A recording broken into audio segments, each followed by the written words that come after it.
Pangulong Ferdinand Bongbong Marcos Jr. personal na bumisita sa Catanduanes at nagpaabot ng tulong at suporta sa mga nabiktima ng Bagyong Juan. Patrolman Vanessa Sol, ibalita mo.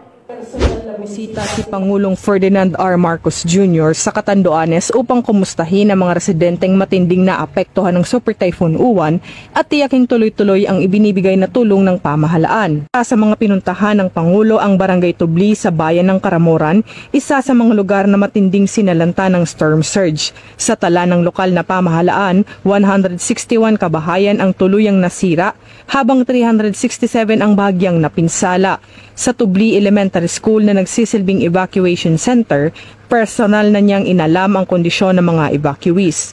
Kasabay ng pagbisita na mahagi ang Department of Social Welfare and Development ng Family Food Packs at nagsagawa ng payout, 10,000 para sa mga pamilyang may totally damaged houses at 5,000 naman para sa partially damaged. Naging emosyonal naman si Punong Barangay Maria F. Palero sa pagdating ng Pangulo na nagpasalamat sa pagkakataong maiparating ng personal ang pangangailangan ng kanilang komunidad.